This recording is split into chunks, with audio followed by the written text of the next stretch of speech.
Bonjour à tous, on se retrouve aujourd'hui dans cette nouvelle vidéo de présentation de jeux avec des jeux qui me viennent du site Abracadamat et qui permettront donc, vous l'avez compris, un travail des mathématiques.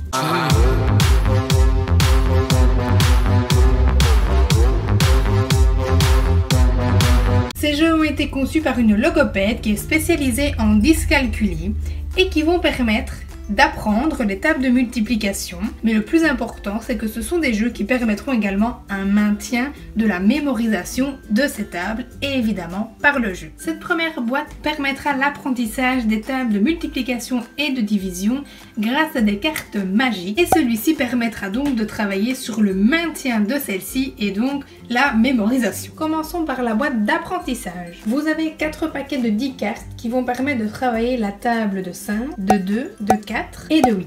Alors pour commencer à apprendre la table, on va évidemment sélectionner les 10 cartes de la table que l'on souhaite apprendre à l'enfant. Admettons la table de 4 parce que je trouve ce petit bonhomme de neige sympa. On place les cartes dans l'ordre et on va demander à l'enfant de réaliser différents gestes, différentes actions pour pouvoir apprendre et tenter de mémoriser la table. Il va falloir aider le petit Martien.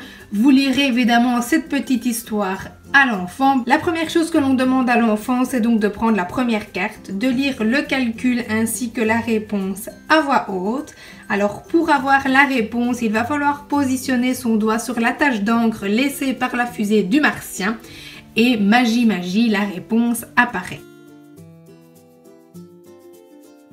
On lui demande ensuite de retourner cette carte et puis de dire à nouveau le calcul ainsi que la réponse à voix haute en essayant de se représenter mentalement la carte et ensuite de les écrire sur la table avec le doigt. Et puis on fait ça donc avec toutes les cartes de la table jusqu'à ce que l'enfant les connaisse et ensuite on peut mélanger les cartes et retenter de donner les réponses donc au calcul que l'on pourra piocher. Nous allons ensuite réaliser un petit jeu. Donc on va prendre toutes les cartes de là ou des tables que l'enfant aura apprises face cachée. L'enfant va en fait devoir tenter d'aider le Martien à rejoindre la fusée et surtout de lui éviter d'aller en prison. Il va donc sur le temps du sablier retourner une carte, lire le calcul et donner le plus rapidement possible la réponse. Si la réponse est correcte, il la pose devant la fusée et si ce n'est pas correct, devant la prison. Le but étant d'avoir le plus possible de cartes de ce côté-ci pour avoir aidé son ami Martien et donc remporter la partie. S'il réussit sa mission, il remportera également la carte champion de la table de 4 ici pour l'exemple. Troisième étape, on va passer à la division. Lorsque la table de multiplication est donc acquise, nous allons travailler dans l'autre sens. Le petit Martien explique une nouvelle fois très simplement ce qu'est la division à l'enfant, donc je vous invite à lire la petite histoire. Vous prenez la carte correspondant à la table que vous venez évidemment de travailler et puis on va initier donc l'enfant.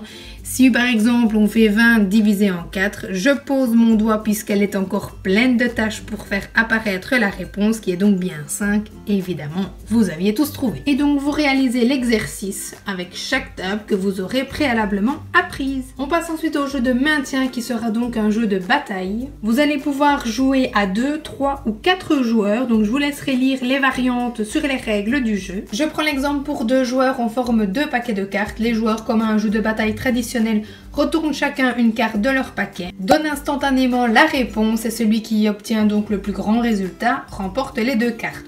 On joue comme ça jusqu'à ce que toutes les cartes aient été remportées par l'un des joueurs qui sera donc le grand gagnant. Vous allez également pouvoir jouer avec les cartes division. Petite variante, le premier joueur qui donne les résultats des 2 cartes les remporte. Et puis vous avez également une carte spéciale avec une double flèche qui permet au joueur d'échanger une carte lorsqu'il aura directement donné sa valeur. Voici donc pour ces 2 jeux qui j'espère vous auront plu. Ils existent également pour les additions et soustractions ainsi que pour les autres tables. Je vous invite vivement à aller visiter le site. Voilà, j'espère que cette vidéo vous aura plu et on se retrouve très vite pour une nouvelle présentation de jeu.